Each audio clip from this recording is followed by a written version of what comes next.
आप सभी का स्वागत है योग और स्वास्थ्य पर आधारित हमारे इस बेहद खास कार्यक्रम स्वस्थ विचार में। मैं हूं आपके साथ आपका साथी विकास। दर्शकों, स्वस्थ विचार कार्यक्रम ये एक ऐसा कार्यक्रम है जिससे आपको इतनी जानकारी मिलती है, कुछ ऐसे घरेलू नुस्खे आप जान पाते हैं, जड़ी बूटियों के बारे में जान पाते हैं और सबसे ज़रूरी बात, आप अपने रोगों को दूर करने के घरेलू उपाय भी समझ पाते हैं।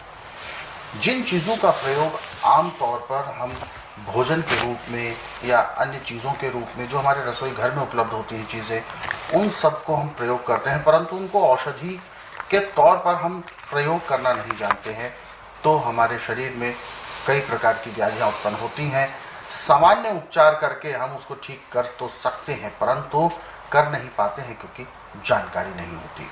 परंतु इस कार्यक्रम के माध्यम से हम उसी जानकारी के अभाव का पर्दा हटाने वाले हैं और आप सभी को एक नई एक किरण का दर्शन कराना चाहते हैं जो कि आयुर्वेद से संबंधित है, जो कि प्रकृति से संबंधित है।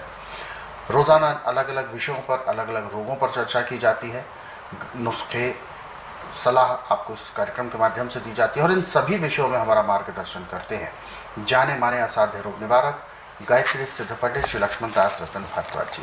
तो आइए सबसे पहले गुरु जी का स्वागत करते हैं और कार्यक्रम की शुरुआत करते हैं। गुरु जी नमस्कार। नमस्कार। ये कार्यक्रम आप सभी के लिए हम लेकर आए हैं ताकि आप इस कार्यक्रम का हिस्सा बन सके। यदि आपके साथ किसी भी तरह का रोग है, कोई शारीरिक कष्ट है, कोई भी ऐसा सवाल जो आपके जहन में उठ रहा है, आप हमें कॉल कर सकते हैं या आप हमें व्हाट्सएप के जरिए भी अपना मैसेज भेज सकते हैं। और साथ ही साथ आपको याद दिलाते हैं कि जब भी आप इस कार्यक्रम को देखने बैठे तो कॉपी और पेन भी साथ में जरूर लेकर बैठें। तो चलिए शुरू करते हैं आज के एक मुख्य विषय पर चर्चा। गुरु जी, आज के इस अंक में हम बात करने जा रहे हैं जीन सिंग्रहणी के बारे में। सिंग्रहणी एक तरह का आंतों का रोग होता है और इसमें कई विभिन्न प्रकार भी होते हैं, अलग अलग इन्फेक्शंस के तौर पर इसको देखा जाता है। सबसे पहले तो मैं जानना चाहूँगा कि ये रोग है किस तरीके का, किस पोर्शन में होता है और क्या इसके लक्षण है, कैसे पहचाने कि ये रोग है? देखिए, सिंग्रहणी रोग वो होता है कि आपने पानी पिया तो टट्टी भागो, अच्छा, कुछ खाया तो टट्टी भागो। इसमें लीवर काम नहीं करता, जो खाया पिया वो पेट में गया और सीधा नीचे निकल गया। और इसकी पहचान है, जब भी आप लेटरिन में जाएंगे तो आपका खाया पिया जो है, जो टट्टी की है, उसमें जो थोड़ा सा ठोस पदार्थ आया है वो पानी के नीचे बैठ जाता है, पचता नहीं है। और जो पच के जाता है पानी पर तैरता है, जी जी जी, हल्का होता है। और इसका इलाज पूरे संसार के अंदर कहें कि मेडिकल में है, आयुर्वेद में, यूनानी में, होम्योपैथी बिल्कुल नहीं है। क्योंकि मेरे पास रोगी तभी आता है जब सब जगह हार जाता है। इसके लिए पानी उसका बिल्कुल बंद करना पड़ता है। जब इसको प्यास लगे तो सिर्फ गाय का दूध दिया जाता है, गाय के दूध में भी नींबू का रस डाल के। अच्छा, ताकि वो फट जाए। दूध आंवली लगा के ना गर्म ना ठंडा, अच्छा, उसमें डालना, वो फटेगा नहीं, अच्छा, वो पेट में चला जाएगा। जी, वो अंदर जाके जहाँ पे जख्म होते हैं आंतों में और लीवर पे जो जाड़ा फंसा हुआ है जिसे लीवर पिचाने, उसको तोड़ता है। खाने के लिए बेल की सूखी गिरी को कूट करके पाउडर बना के पानी में और शहद में घोल के वो पीने को दिया जाता है, वो रोटी है। अच्छा, और इसमें चाहे दिन में आप 10 बार दे दो, कोई वो नहीं है। अब जो आप कुछ खाते भागते थे, जब नींबू का रस दूध में मिला के पीना शुरू करेंगे तो आपको कम से कम घंटे 1.5 घंटे का फर्क पड़ जाएगा।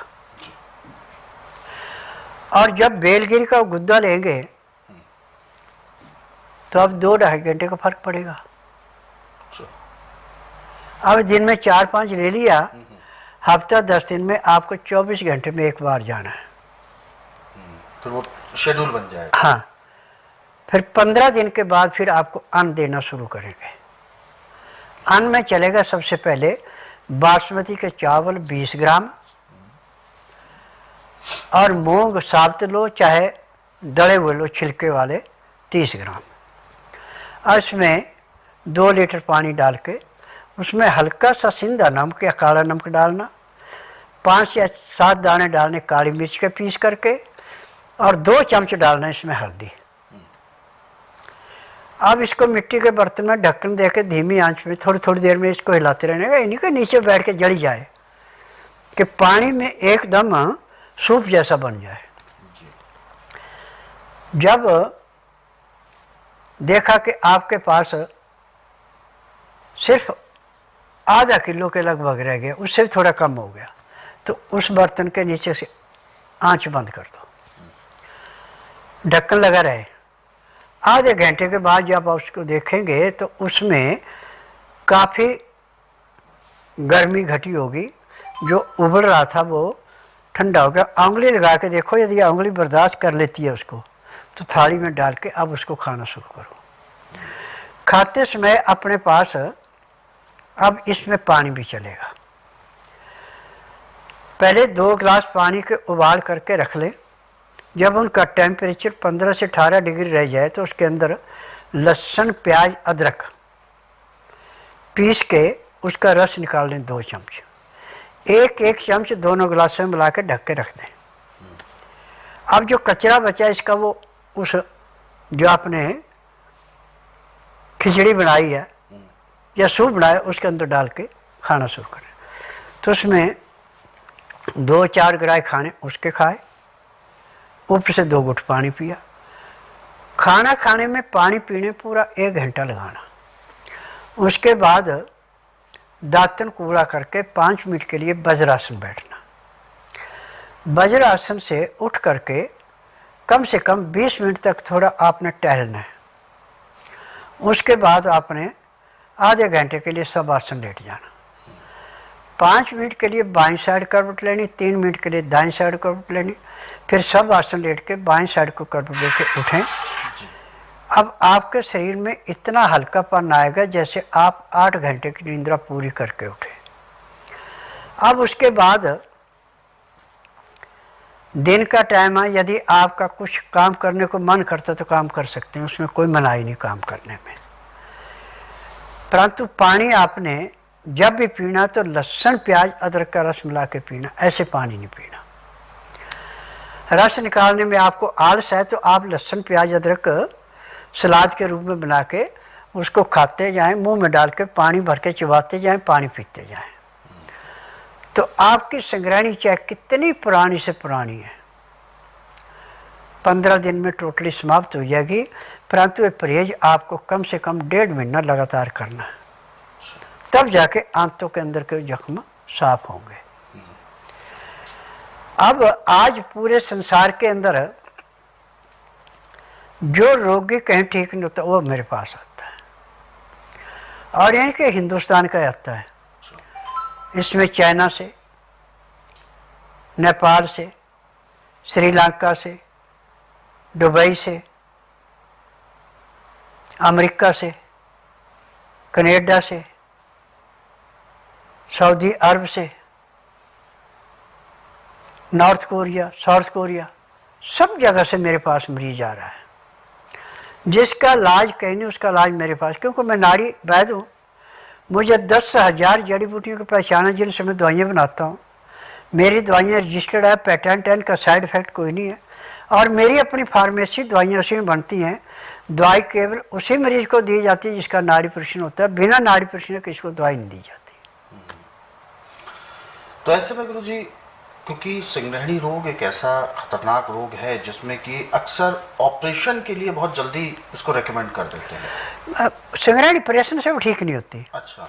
अब एक ऐसे तो पता नहीं, इंटरव्यू तो बहुत कम देते हैं ना। जी जी जी। रानी बाग से मेरे पास मिस्त्री एक रोगी आया था जिसको 10 साल से संग्रहणी है, सब जगह हार गया। उसकी औरत ने कहा कि प्रोग्राम देखो चलते हम यहाँ आए। आने के बाद अब उसका इंटरव्यू सुनो कैसे है। और इसी की बात नहीं, और बात है, क्योंकि मेरे पास नियम है कि आंधे को दिखाना, बहरे को सुनाना, गूंगे से बुलाना, बांस से संतान उत्पत्ति करवाना, मर्द को मर्द बनाना, जिसको रोग को कोई ठीक नहीं कर सकता उसको ठीक करके देना, ये मेरा काम है। क्योंकि मैं नाड़ी वैद हूँ। जो MRI, CT scan, X-ray, ultrasound, ECG, sonography पकड़, जो नहीं पकड़ सकते मैं नब्ज में 5 सेकंड में बताता हूँ। इस हिस्से में नुस्खा इतना पुराना है। अब जैसे 4 मरीज मेरे पास जो आए, उनका 10 साल की उम्र से रोग था। जब मैं उनको बताया कि आपका इस उम्र का रोग है और ऐसे ऐसे है, ये इसकी पहचान है, उनको पहचान कराई, सारा कुछ किया। अब वो पैसा लाए नहीं थे, दवाई नहीं ली। दवाई तो तभी मिलेगी जब पैसा दोगे, फ्री में तो यहाँ दवाई दी नहीं जाती। और दवाइयों का वजन 15 किलो से लेकर 20 किलो तक होता है। आप खाना खाएं ना खाएं, दवाई आपको खानी पड़ेगी। दवाई खाते हैं तो आराम मिलेगा, दवाई नहीं खाते कुछ नहीं मिलेगा। और यहाँ पे संसार का कोई रोग ऐसा नहीं है, चाहे बच्चा है, बूढ़ा है, जवान है, मर्द है, औरत है, सबका समान दृष्टि से इलाज किया जाता है और किसी से पूछा नहीं जाता। जैसे डॉक्टर पूछे तेरी माँ को क्या था, बाप को क्या था, दादा दादी, नाना नानी, मामा मामी चलते, यहाँ ऐसा कुछ नहीं चलता। यहाँ नाड़ी परीक्षण में जो रोग बोला वो दवाई दी जाती है। और ये दवाइयाँ जो हैं 15,000 से लेके 45,000 तक की दवाई होती है 15 दिन की, वो उसके रोग के अनुसार होती है। परंतु जिस दिन रोगी आता है उसी दिन उसको 20% आराम तो परमानेंट मिल जाता है। बिल्कुल। तो ये सभी जो चीज़ें हैं, ये जो उपचार के बेनिफिट्स हैं, फायदे हैं, ये सब तभी संभव है जब हम इसका प्रयोग दैनिक अपने जीवन में करेंगे। हमें पता हो कैसे करना है, सारी सावधानियां हमें रखनी है, नियम परहेज पालन करने हैं, तो तभी हम ये सारी जो सेहत के जो लाभ है हम तभी उठा सकते हैं। रोग को अपने शरीर में जितना भी समय आप रखेंगे, यानी रोग को पनपने देंगे, उतना ही रोग 10 गुना बढ़ता जाएगा समय के मुताबिक। लेकिन इसीलिए कहते हैं, इस कार्यक्रम के माध्यम से गुरु जी का स्पष्ट एक संदेश है कि रोग चाहे कैसा भी है, शुरुआत में वो आपके मुट्ठी में होता है और आप उसे चाहे तो खत्म कर सकते हैं और चाहे तो प्रबल कर सकते हैं। प्रबल करने के लिए कुछ खास नहीं करना है, ये समझें कि कुछ करना ही नहीं है। और यदि खत्म करना है तो केवल छोटी छोटी सावधानियां रखनी है, नियम परहेज पालन करने हैं और जो ये घरेलू नुस्खे आपको बताए हैं इनका प्रयोग करना है। आप देखेंगे कि बहुत जल्द आप अपने रोग को जड़ से समाप्त कर चुके होंगे। ऐसे बहुत सारे नुस्खे हैं, बहुत सारे उपचार हैं। यदि आप इनको पढ़ना चाहते हैं, समझना चाहते हैं, तो स्वस्थ विचार पुस्तकों के जरिए पढ़ सकते हैं। इन पुस्तकों को गुरुजी ने कई वर्षों के अध्ययन और अनुभव के बाद तैयार किया है। इसमें हजारों से भी ज़्यादा के संख्या में रोगों के बारे में वर्णन है, औषधि उपचारों के बारे में वर्णन है और सबसे बड़ी विशेषता है कि इनमें जिन भी चीज़ों का प्रयोग बताया गया है वो अधिकतर चीज़ें आपके रसोई घर में ही उपलब्ध होती हैं। बहुत ज़्यादा आपको कहीं अलग से मेहनत नहीं करनी है, केवल आपके रसोई में जो भी चीज़ें हैं उन्हीं से आप अपना उपचार भी कर सकते हैं। तो पुस्तकें हर एक गृहिणी के पास, हर एक परिवार में पुस्तकें होना बहुत ज़रूरी है। पुस्तकें मंगवाने के लिए आपको हेल्पलाइन नंबर्स पर कॉल करना है। कॉल करने का समय है सुबह 10 बजे से लेकर शाम 5 बजे के बीच। नंबर आपकी टीवी स्क्रीन पर है। और यदि आप इस कार्यक्रम में अभी जुड़ना चाहते हैं तो बिल्कुल भी देर ना करें, हमें कॉल करें या आप हमें व्हाट्सएप के जरिए भी अपना मैसेज भेज सकते हैं। तो चलिए आगे बढ़ते हैं और जो व्हाट्सएप मैसेजेस हमें दर्शकों ने भेजे हैं हम उनको ज़रूर इस कार्यक्रम में शामिल करेंगे और